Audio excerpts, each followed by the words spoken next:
Estamos de vuelta y vamos a revisar lo que ha conmocionado a buena parte de la población. 48 años de abusos, 22 víctimas, entre ellas 4 menores de edad y denuncias de aborto. Esas son algunas de las conclusiones plasmadas en el informe de la Compañía de Jesús a raíz de las acusaciones contra el fallecido sacerdote Renato Poblete. Claro, los antecedentes, dicen los jesuitas, serán derivados ahora a la Fiscalía para aportar a la investigación al respecto.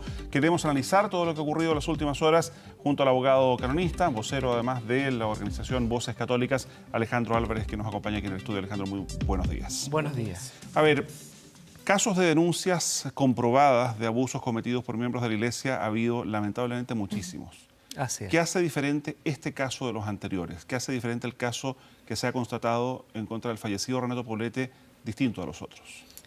Que en esta oportunidad se trata de una enorme cantidad de casos de un solo denunciado, que está muerto por lo demás, y que es particularmente horroroso porque deja en evidencia esta doble vida que llevaba este sacerdote, que aparentemente era de una bondad, una generosidad con los pobres, con las obras que realizaba a través de la Compañía de Jesús en el Hogar de Cristo, y que en definitiva provoca en toda la ciudadanía, en la sociedad chilena, una profunda indignación.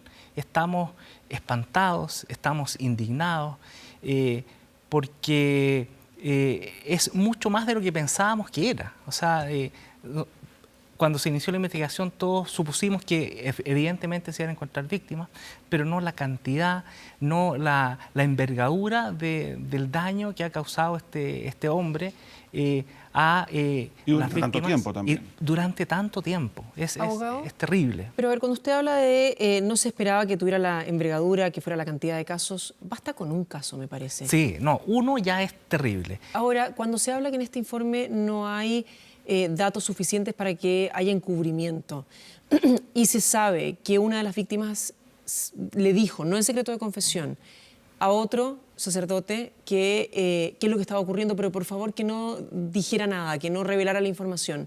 ¿No hay ahí también parte de delito? O sea, el delito de encubrimiento es un delito muy complejo de probar y lo hice, y en eso yo quiero destacar la labor del abogado Baum, que es muy objetivo. Él no es católico y de hecho lo hace desde una perspectiva externa. Y dice que desde el punto de vista de lo que nosotros conocemos en nuestro ordenamiento como el delito de encubrimiento, no se dan los presupuestos en estos antecedentes que hemos recopilado. ¿Qué se debe presuponer? Porque cuando aquí estamos hablando de delitos cometidos durante más de 40 años, con numerosas víctimas, donde incluso se acusa y se constata, al menos en un caso, una violación masiva, o sea, una violación en la que participaron varias personas contra una víctima, necesariamente esto es algo que no conocía una sola persona. Claro, pero el informe, y un poco desde el punto de vista técnico preciso, él dice que con los antecedentes que él recabó, no tienen los elementos para que se configure el delito de encubrimiento. Lo que no quita que efectivamente tengan responsabilidad de actuaciones que están por debajo de las exigencias que todos nosotros entendemos, con las que debería haber actuado un sacerdote o un miembro de la Iglesia cada vez que conoció hechos como estos. Abogado, ¿qué es lo necesario? ¿Qué es lo que estipula la ley? Si nos vamos a ir bien a lo técnico. Si yo presencio un crimen, un delito, ¿yo debería hacer qué? Bueno, es súper complejo, está establecido las circunstancias del encubrimiento en el artículo 17 del Código Penal, pero son circunstancias de hecho que debe analizarlas el juez, porque son bastante complejas de analizar. Ahora bien, en este caso concreto, la compañía dice que va a entregar de todas maneras los antecedentes al Ministerio Público, y eso es un avance muy importante porque precisamente le va a entregar al Ministerio Público la posibilidad que investigue y determine, ¿hay encubrimiento? ¿No hay encubrimiento? ¿Hay personas que son responsables, que colaboraron con estos delitos que se cometieron? En el entendido, perdón, de que eventualmente algunos victimarios y también algunas víctimas podrían haber fallecido, digamos, por el paso del tiempo, y que muy probablemente gran parte de estos abusos, de estos delitos, estarían prescritos bajo la norma. Sí, pero ahí hay un punto que me parece a mí muy clave para comprender el camino en el que estamos y que me parece que es la dirección correcta. estamos en un camino de reparación a las víctimas. Aquí lo importante son las víctimas. Y lo dijo Marcela Aranda, que a ella el informe la satisfacía porque precisamente ella veía que se iba en el camino correcto de la reparación de las víctimas. ¿Qué necesita la víctima que ha pasado por este horror? Necesita que se sepa la verdad. Y por eso es tan importante esta investigación previa que se hizo. O sea, no solo que se sepa, sino que le crean. Y que le crean, porque recordemos que cuando las víctimas del caso Caradima comenzaron a contar lo que les había pasado, y yo me incluyo, no les creímos. No les creímos, decían, ¿cómo va a ser esto posible? Y en el tiempo nos fuimos dando cuenta con horror de que tenían toda la razón, que todo lo que contaron era verdad. Perdón, es que incluso en el caso de Marcela Aranda, que recordemos es la primera denunciante, la que origina estas denuncias en contra del fallecido Renato Poblete, yo lo conversaba anoche con su abogado, con Juan Pablo Hermosilla, y él decía que incluso ella, a través de diversas vías, ella hoy día trabaja y sigue trabajando en la Universidad Católica en teología, recibió ataques de personas que la acusaban que con estas denuncias estaba dañando a la iglesia. Claro. Y en el fondo y hay mucha gente que todavía puede, que no se convence, pero los católicos, quienes estamos en la iglesia, tenemos la convicción de que la forma más efectiva de ayudar a las víctimas es, en primer lugar, creerles. Nadie cuenta un relato tan espantoso para hacerle daño a la iglesia, al contrario. Cuenta esto porque ha vivido un horror y lo ha callado por 25 años, 30 años, algunos más. Y la verdad que y quisiera dirigirme a las víctimas que todavía no han hablado, que se atrevan, que en la iglesia y en la sociedad existen distintos organismos que están disponibles para escucharlos, para creerles. Es que, a propósito de eso, disculpe, abogado, pero es que la gente hoy día no está creyendo porque cada vez, y lo dicen los denunciantes del caso Caradima, cada vez que ellos fueron a denunciar, sectores de la iglesia, entidades de la iglesia, personas de la iglesia, acogieron esas denuncias, las guardaron y las archivaron y lo callaron. Efectivamente, eso les ocurrió al caso Caradima. El momento en que nosotros vivimos hoy es muy distinto y eso yo lo quiero notar. Desde Marcela Aranda han habido claros avances y este informe que hacen los jesuitas muestra, yo diría, una vara de una exigencia para el futuro de cómo deben hacerse estas investigaciones previas y me parece a mí que hemos progresado. Ahora, ¿es suficiente? Por supuesto que no, se necesita mucho más. Necesitamos la colaboración no solo de algunos organismos, sino de toda la sociedad. Pensemos en la Fundación para la Confianza, las de las víctimas sobrevivientes, las mismas instancias que tiene la Iglesia, el Ministerio Público, en fin. El problema del abuso no lo puede solucionar la Iglesia sola, se requiere de la colaboración de la comunidad toda, de la sociedad civil, precisamente para que se esclarezca la verdad, se haga justicia y sobre todo se repare un daño en las víctimas que es un daño irreparable. Hagamos lo que hagamos, nosotros no vamos a conseguir reparar el horror que han vivido las víctimas. Abogado. Pero sí podemos colaborar en reconstruir un camino que les permita retomar sus vidas y que se sepa la verdad. Ya, pero a ver, ¿y prevenir? Porque, por supuesto. Ya, pero es que ¿sabe lo que pasa? Que en estos casos generalmente la investigación, finalmente el esclarecimiento o lo que se llega a saber de un caso proviene de un denunciante tremendamente valiente y expuesto, sobre todo en un principio, o de la justicia civil. Pero cuando viene la propia cuestionamiento, la propia investigación de qué es lo que está llevando a cabo, qué es lo que está ocurriendo dentro, quién más puede haber que haya cometido agresiones, cuántas agresiones debe haber, por qué tiene que haber más de una, por qué tiene que ser no solamente tiene que ser una violación, sino que basta con que haya habido tocaciones, basta con que haya habido estos intentos violentos de tratar de dar un beso. Es que no corresponde ni uno ni a una persona. Claro, y ahí la exigencia viene del propio Evangelio. Pensemos en la compañía de Jesús, en el mismo Padre Hurtado. Hay una pregunta que a mí me ha resonado muy fuerte en estos días y es, ¿qué haría Cristo en mi lugar en estas circunstancias? Es la pregunta que tiene que hacerse cada miembro de la Iglesia, cada persona que conoce de estas circunstancias y estoy seguro que Cristo no se quedaría un segundo tranquilo conociendo hechos tan terribles y lamentables como estos. Disculpe, que sabe lo que pasa, sí. ya que lo ponen en esos términos. Sí. Acá necesariamente Renato Poblete se confesaba.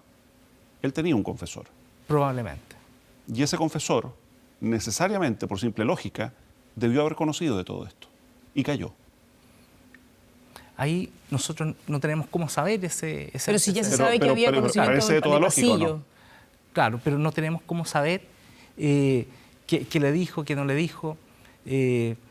lamentablemente, y en este caso en concreto, Renato Poblete está muerto. Desde el punto de vista del derecho canónico, si una persona en confesión conoce de antecedentes tan horrendos como estos, ¿qué hace? Bueno, canónicamente hay un delito que se llama el delito de solicitación, que es un delito que está asociado a precisamente abusos en el contexto de la confesión y que evidentemente tiene penas graves que pueden ir hasta la dimisión del Estado clerical y es muy grave, digamos, y si alguien conoce de ese tipo de delito, evidentemente... Ya, pero si el confesor en este caso conoció estos delitos, tendría que haberlos denunciado. ¿ante quién? Ante la autoridad eclesiástica. ¿Qué pasa con la justicia civil? Bueno, evidentemente que... Es un delito. Hoy día, digamos, y con los protocolos que hoy existen, todos los delitos que digan relación con el abuso de menores, el Papa ha señalado que existe obligación de denunciar a la justicia civil de cada país. O sea, que en el fondo se le sigue el proceso canónico a cada uno en su país y además el proceso civil que le corresponde en cada país por los delitos que haya cometido. Renato Poblete, perdón, tenía una oficina, tenía varias oficinas. Él vivía en comunidad, él no vivía solo. Necesariamente aquí debe haber gente que sabía lo que pasaba y que supo durante mucho tiempo y cayó.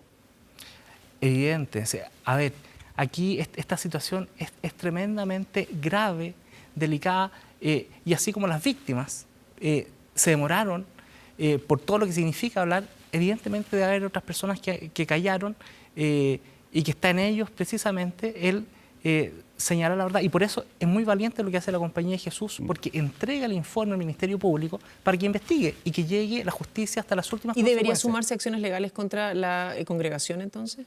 O sea, la congregación lo dijo. O sea, ¿pero cree usted como abogado que debería? Sí, por supuesto. O sea, algunas víctimas, de hecho, han desestimado iniciar acciones contra la Compañía de Jesús porque valoran el gesto que ha realizado. Incluso algunas han pedido reserva de su nombre. Claro. Pero la compañía ha dicho, y me parece que el padre Ocampo ha sido muy valiente en señalar que ellos asumen la responsabilidad y están dispuestos a apoyar en todo lo que necesiten las víctimas para el restablecimiento de sus vidas. Y en ese sentido es la línea correcta. Aquí, o sea, más que una exigencia judicial o jurídica que tengan las víctimas, hay un tema de una exigencia moral que corresponde hacerse cargo de las víctimas por parte, y en este caso, de la Compañía de Jesús y la Iglesia en cada una de las que corresponda. Abogado, una exigencia moral que no debería haber también correspondido respecto de los fondos que manejaba Renato Poblete. Por supuesto, es muy grave. ¿Pero nadie nunca se lo cuestionó o se lo cuestionó, supo y se quedó callado? Yo no tengo antecedentes del detalle de eso, pero lo que hemos ido escuchando en estos días, desde que se ha sabido todo esto, es que, claro, o sea, él manejaba grandes caudales y nadie le pedía muchas explicaciones, nadie controlaba mucho. ¿Cuántos serían grandes caudales? Yo no manejo las cifras. Se hace una diferencia básicamente entre aquellos que donaron directamente a entidades como el Hogar de Cristo respecto de donaciones que él recibía, además, de mano a mano, digamos, supuestamente para depositar en el Hogar de Cristo y que tenían finalmente otros destinos. Exacto. Y ahí es donde nuevamente emerge la figura de que el abuso se da en contextos de poder, de dinero, donde el abusador tiene precisamente muchos recursos con los cuales envolver a las víctimas. Pero ahí no se debió haber reportado, porque en definitiva, si yo doy mucha plata, mal que mal, por muchas confianzas que haya, me imagino yo que esa persona tiene que haber querido saber en qué se usó. Tal vez no el detalle, pero la generalidad. Obvio. O sea, y esa información no existía. En la época en que ocurrieron estos hechos, evidentemente que no. Hoy día sí hay medidas de transparencia y de hecho la Iglesia y la Conferencia Episcopal han ido transparentando todos los gastos que están en su página web y el tema del manejo de los recursos cada vez más transparente. Sí, pero al final, disculpe la comparación, digamos, pero es un acto de fe, porque uno cuando, no sé, va en la colecta al final, durante una misa, entrega algún dinero, nadie al final de la misa hace un arqueo y dice, mire, gracias, recibimos tanta plata.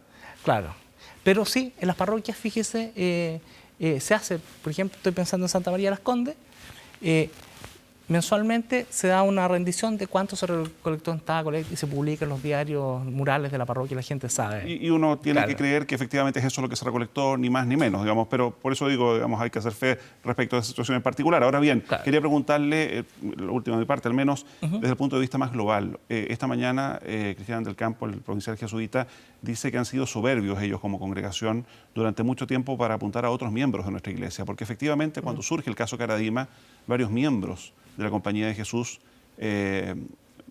apuntaron directamente a lo que estaba ocurriendo en la iglesia del Bosque, luego lo hicieron otros respecto a los legionarios, con otras denuncias en particular.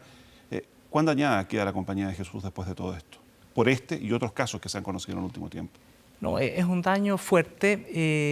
De hecho, yo no tengo filiación ni pertenencia a los jesuitas, soy católico de a pie, pero uno pensaba que en la Compañía de Jesús esto no había pasado. O sea, era la percepción externa que uno tenía.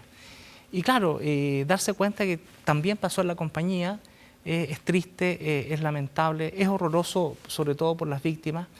Pero aquí yo diría, no importa tanto la institución, no importa la congregación religiosa, no importa la Iglesia Católica. Aquí lo que importa son las víctimas. Y el foco lo tenemos que poner en que en esta amarga experiencia que hemos tenido en Chile, la Iglesia Católica chilena y en la sociedad en que vivimos, tenemos que sacar una experiencia que esto no puede volver a ocurrir entre nosotros. Es terrible que haya pasado y por lo tanto esta dolorosa experiencia debe llevarnos a poner todos los límites para que esto no vuelva a ocurrir nunca más. Abogado, ¿pero usted realmente cree que no va a volver a ocurrir si en definitiva cada persona que denuncia un caso como este, cuántas hay que no lo hacen? Hay muchas. Y por eso, en el camino de la reparación estamos en un proceso, yo me atrevería a decir, y conmigo eso lo comparten algunos expertos, de sensibilización del abuso. Recién las víctimas algunas víctimas están tomando conciencia de que quizás fueron abusadas y no se habían dado cuenta, porque son cosas tan terribles y profundas que las personas las ocultan en lo más fondo de su interior y viven olvidando esos episodios. Y al hacerse público todos estos acontecimientos ha permitido que otras víctimas también se den cuenta de lo que les pasó y quizás se atrevan a contarlo, quizás se atrevan a pedir ayuda, y por eso yo insisto en la invitación. O sea, las personas que han sido víctimas, hay instancias, no solo en la Iglesia Católica, fuera de la Iglesia Católica, en la sociedad, donde pueden pedir ayuda y va a haber una mano amiga, y el compromiso que me parece que tenemos hoy día como sociedad es que les creemos a las víctimas. No estamos en el episodio anterior. Abogado Álvarez, muchísimas gracias por acompañarnos. Muy buenos días. Buenos días.